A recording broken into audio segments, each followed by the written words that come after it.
प्रभु तेरी वाणी जीवन की रोटी, नैनों की ज्योति अंधेरा मिटाती।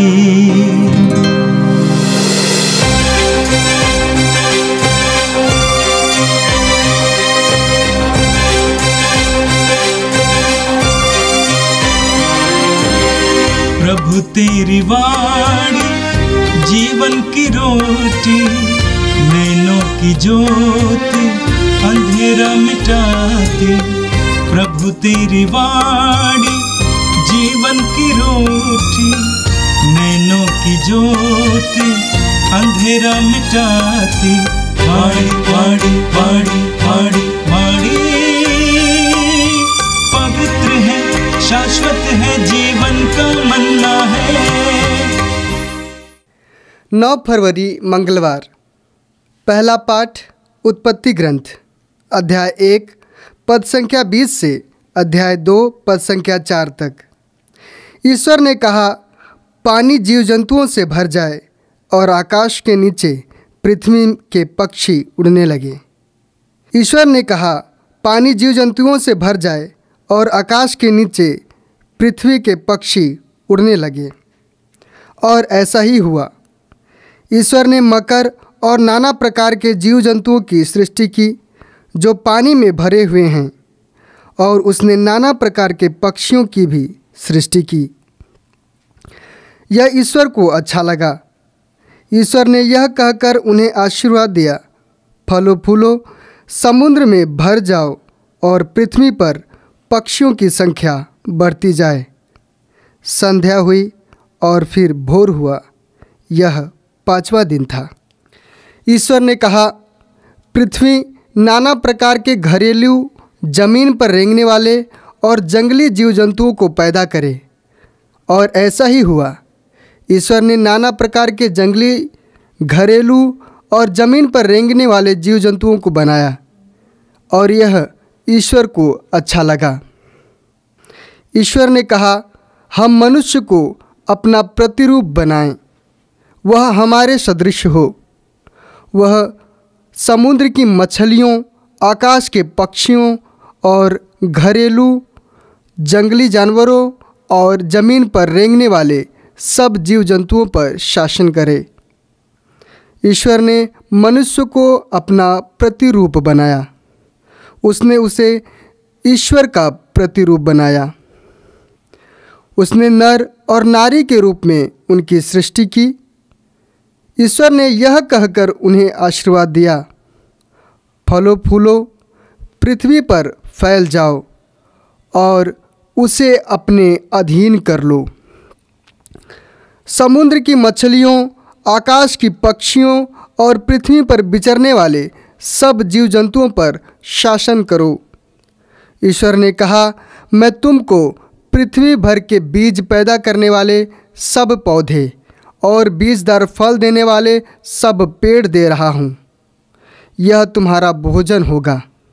मैं सब जंगली जानवरों को, आकाश को, सब पक्षियों को, पृथ्वी पर विचरने वाले जीव जंतुओं को उनके भोजन के लिए पौधों की हरियाली देता हूँ। और ऐसा ही हुआ। ईश्वर ने अपने द्वारा बनाया हुआ सब कुछ देखा और यह उसको अच्छा लगा। संध्या हुई और फिर भोर हुआ। यह 6वां दिन था। इस प्रकार आकाश तथा पृथ्वी और जो कुछ उनमें है सब की सृष्टि पूरी हुई। 7वें दिन ईश्वर का किया हुआ कार्य समाप्त हुआ। उसने अपना समस्त कार्य समाप्त कर 7वें दिन विश्राम किया। ईश्वर ने 7वें दिन को आशीर्वाद दिया और उसे पवित्र माना, क्योंकि उस दिन उसने सृष्टि का समस्त कार्य समाप्त कर विश्राम किया था। यह है स्वर्ग और पृथ्वी की उत्पत्ति का वृत्तांत। यह प्रभु की वाणी है।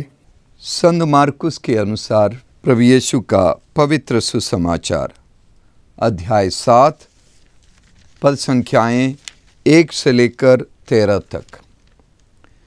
फरीसी और यरूशलेम से आए हुए कई शास्त्री यीशु के पास इकट्ठे हो गए। वे ये देख रहे थे कि उनके शिष्य अशुद्ध यानी बिना धोए हाथों से रोटी खा रहे हैं। पुरखों की परंपरा के अनुसार फरीसी और सभी यहूदी बिना हाथ धोए भोजन नहीं करते। बाजार से लौटकर वे अपने ऊपर पानी छिड़के बिना भोजन नहीं करते और अन्य बहुत से परंपरागत रिवाजों का पालन करते हैं, जैसे प्यालों, सुराहियों और कांसों के बर्तनों का शुद्धिकरण। इसलिए फरीसियों और शास्त्रियों ने यीशु से पूछा, आपके शिष्य पुरखों की परंपरा के अनुसार क्यों नहीं चलते? वे क्यों अशुद्ध हाथों से रोटी खाते हैं? यीशु ने उत्तर दिया, इसायास ने तुम ढोंगियों के विषय में ठीक ही भविष्यवाणी की है, जैसा कि लिखा है, ये लोग मुख से मेरा आदर करते हैं, परंतु इनका हृदय मुझसे दूर है। वे व्यर्थ ही मेरी पूजा करते हैं और ये जो शिक्षा देते हैं वे हैं मनुष्यों के बनाए हुए नियम मात्र। तुम लोग मनुष्यों की चलाई हुई परंपरा बनाए रखने के लिए ईश्वर की आज्ञा टालते हो। यीशु ने उनसे कहा, तुम लोग अपनी ही परंपरा का पालन करने के लिए ईश्वर की आज्ञा रद्द करते हो, क्योंकि मूसा ने कहा, अपने पिता और अपनी माता का आदर करो, और जो अपने पिता या अपनी माता को शाप दे उसे प्राण दंड दिया जाए। परंतु तुम लोग ये मानते हो कि यदि कोई अपने पिता या अपनी माता से कहे, आपको मुझसे जो लाभ हो सकता था वो कुर्बान अर्थात ईश्वर को अर्पित है, तो उस समय से वो अपने पिता या अपनी माता के लिए कुछ नहीं कर सकता है। इस तरह तुम लोग अपनी परंपरा के नाम पर जिसे तुम बनाए रखते हो, ईश्वर का वचन रद्द करते हो और इस प्रकार के और भी बहुत से काम करते रहते हो। यह प्रभु का पवित्र सुसमाचार है। रोज़ की रोटी के मेरे प्रिय सभी श्रोताओं, कल से आगामी मंगलवार तक यानी चालीसा के पूर्व दिन व राख बुधवार के पूर्व दिन तक हम पहले पाठ के रूप में उत्पत्ति ग्रंथ से पाठ सुनेंगे। और आज का पाठ जो सृष्टि के बारे में है और मुख्य रूप से मनुष्य की सृष्टि के बारे में वर्णन सुनते हैं। यहाँ दो बातों पर मैं आपका ध्यान आकर्षित करना चाहता हूँ। पहले, जब ईश्वर ने अन्य चीज़ों की सृष्टि की, चाहे वो सूरज हो या पृथ्वी हो, नदी हो और जीव जंतु, आकाश में उड़ने वाले पक्षी और ज़मीन पर विचरने वाले जीव जंतु, नदियों में तैरने वाली मछलियाँ, इन सब की सृष्टि एक शब्द से हुई। लेकिन ईश्वर ने जब मनुष्य की सृष्टि की, वो मात्र एक शब्द से नहीं, पहले ईश्वर ने इस पर विचार किया, योजना बनाई। ईश्वर ने पहले से सृष्ट जीव जंतुओं से संवाद किया, बातचीत की और अंत में ईश्वर ने कहा, हम मनुष्य को अपना प्रतिरूप बनाए, वो हमारे सदृश हो। और उसके बाद ईश्वर ने मनुष्य को अपना प्रतिरूप बनाया। उत्पत्ति ग्रंथ के रचयिता हमें यह संदेश देना चाहता है कि मनुष्य सृष्टि का सबसे महत्वपूर्ण इकाई है और मनुष्य को ईश्वर सृष्टि करते समय अपने सदृश बनाया। ईश्वर ने अपने बराबर नहीं बनाया, लेकिन ईश्वर की प्रतिछाया में मनुष्य की सृष्टि की, यानी ईश्वर के अंदर जो भी गुण है, ईश्वर का कोई रूप नहीं है, लेकिन ईश्वर के अंदर के जो गुण हैं, जो स्वभाव है, यानी ईश्वर को हम मानते हैं कि ईश्वर प्रेम हैं, ईश्वर सत्य हैं, ईश्वर कोमल प्रेम हैं, ईश्वर दयालु है, ये सारी अच्छाइयाँ मनुष्य के अंदर दी गई। तो इस तरह मनुष्य ईश्वर के सदस्य हैं। इन अच्छाइयों को जीवित रखने की जिम्मेदारी मनुष्य के कंधों पर है। और हम बार बार अपने को याद दिलावें कि हम ईश्वर के सदस्य हैं, ईश्वर के प्रतिछाया में बनाए गए लोग हैं। उत्पत्ति ग्रंथ के पहले अध्याय के 28वें पद पर हम पढ़ते हैं, ईश्वर ने यह कहकर उन्हें आशीर्वाद दिया।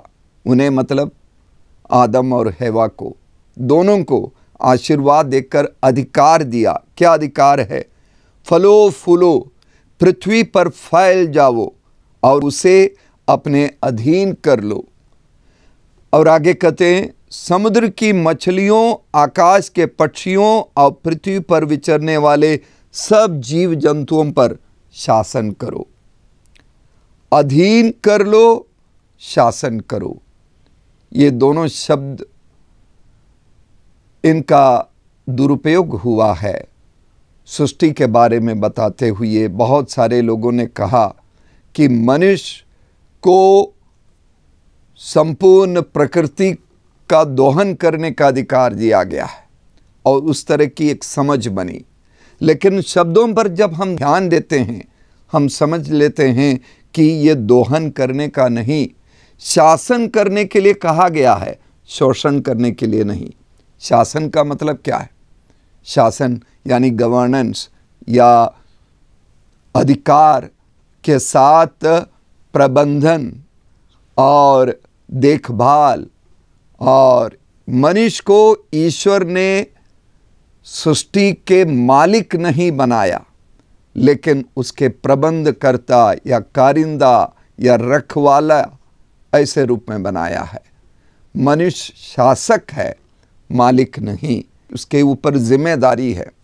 उत्पत्ति ग्रंथ के 2 अध्याय के 15वें पद पर यह पढ़ते हैं, प्रभु ईश्वर ने मनुष्य को अदन की वाटिका में रख दिया, जिससे वह उसकी खेती बाड़ी और देख रेख करता रहे।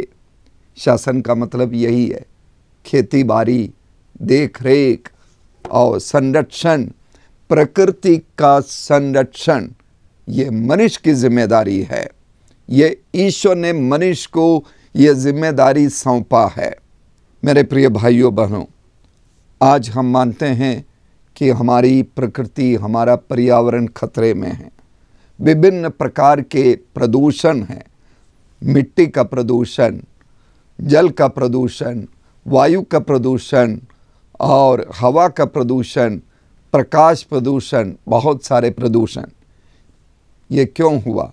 मनुष्य ने अपने आप को शासक ना मानकर शोषक मानते हुए प्रकृति के साथ अन्याय किया, भ्रष्टाचार किया, हिंसा की, और इसका परिणाम हम सबको भुगतना पड़ रहा है। लोगों को सांस लेने में तकलीफ हो रही है।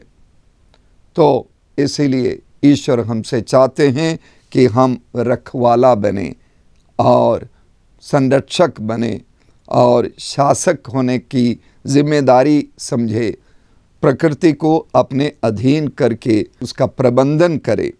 अधीन करने और शासन करने का यह भी अर्थ है कि ईश्वर के सृष्टि कार्य को आगे बढ़ाने की जिम्मेदारी मनुष्य पर है।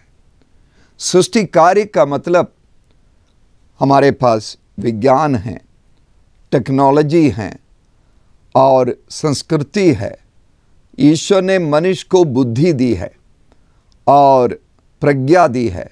उसका उपयोग करते हुए इस विज्ञान और टेक्नोलॉजी के सहारे सृष्टि को आगे बढ़ाना होगा, सृष्टि को और सुंदर बनाना होगा, इसका संरक्षण करना होगा और इसके द्वारा पृथ्वी को अधीन करना होगा।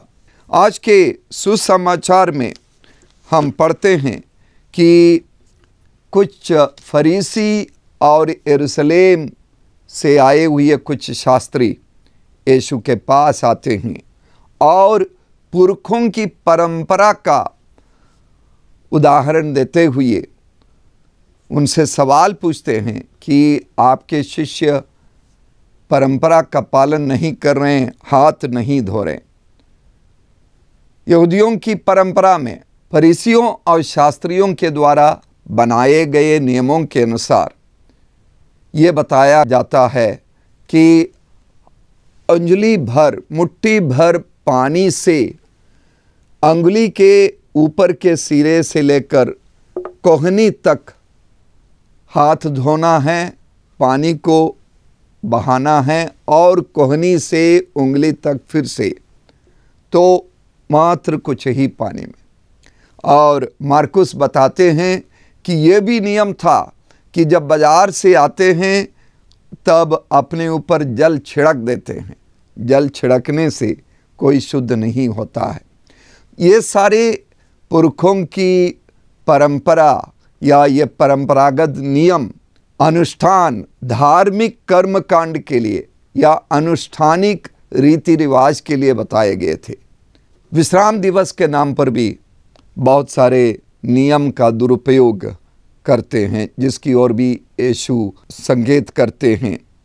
और यहाँ मुख्य बात शुद्धता की बात है। मेरे प्रिय भाइयों बहनों, इन दिनों कोविड की महामारी के दौरान हमें बार बार बताया गया कि हाथों को साबुन से बार बार धोवें और सैनिटाइज करें। और हम मानते हैं कि स्वास्थ्य के लिए ये ज़रूरी है, मास्क पहनना ज़रूरी है ताकि कोई विषाणु हमारे शरीर में या हमारे नाक या मुंह से होकर हमारे फेफड़ों में ना जाए, ताकि हम सुरक्षित रहें। लेकिन प्रभु यीशु ये कहते हैं कि ये बाहर की शुद्धता से और अधिक महत्वपूर्ण है कि हमारे अंदर की शुद्धता। मार्कुस के सुसमाचार के 7वें अध्याय के 20वें पद से लेकर 23वें पद तक यीशु कहते हैं, जो मनुष्य में से निकलता है वही उसे अशुद्ध करता है, क्योंकि बुरे विचार भीतर से अर्थात मनुष्य के मन से निकलते हैं। वे विचार चोरी, हत्या, परगमन, लोभ, विद्वेष, छल कपट, लंपटता, ईर्ष्या, झूठी निंदा, अहंकार और मूर्खता, ये सब बुराइयां भीतर से निकलती है और मनुष्य को अशुद्ध करती है। तो हमारा ध्यान हमें अशुद्ध करने वाले, हमारे अंदर से निकलने वाली हमारी सोच, हमारा दृष्टिकोण, हमारी नज़रिया पर केंद्रित हो और उसे शुद्ध करने के लिए हम प्रयास करें। चूँकि बहुत सारे पापों की एक सूची यीशु ने दी है। इन सारे पापों का मूल जड़ हमारी सोच है, हमारा चिंतन है, हमारे नज़रिया है। उसमें परिवर्तन लाने की ज़रूरत है, उसमें शुद्धता लाने की ज़रूरत है। यीशु में मेरे प्रिय भाइयों बहनों, परंपरा को ही सब कुछ ना माने। परंपरा मनुष्य के द्वारा बनाई गई चीज़ है। जिस मनुष्य को ईश्वर ने अपने प्रतिरूप बनाया, बुद्धि दी, प्रज्ञा दी, प्रेम दिया, उसी बुद्धि का, उसी प्रेम का अपने सदृश प्रभु ने जिसे बनाया, प्रेम और कोमलता देकर उन अच्छाइयों का उपयोग करते हुए हम समाज के हित के लिए, दूसरों की भलाई के लिए और दुनिया के हितार्थ कल्याण के लिए इस महान वरदान का उपयोग करें जिसे ईश्वर ने हमें दिया है। आइए हम प्रार्थना करें। सर्वशक्तिमान प्रेमी पिता ईश्वर, हम तुझे धन्यवाद देते हैं कि तूने हमें अपने प्रतिरूप बनाया। हम अपने जीवन के लिए और संपूर्ण सृष्टि के लिए तुझे धन्यवाद देते हैं। हमें कृपा दे कि हम अपनी जिम्मेदारी को समझें, प्रकृति के प्रति, दुनिया के प्रति, अपने भाई बहनों बंधुओं के प्रति, कि हमारी जिम्मेदारी प्रेम देना है और शुद्ध मन से, शुद्ध विचार से हम शुद्धता, पवित्रता और सेवा के द्वारा तेरी महिमा के लिए कार्य कर सकें। ये प्रार्थना हम तुझसे करते हैं हमारे प्रभु यीशु के द्वारा।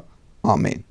प्रभु तेरी वाणी जीवन की रोटी, नैनों की ज्योति अंधेरा मिटाती। वाणी वाणी वाणी वाणी वाणी पवित्र है, शाश्वत है, जीवन का मन्ना है।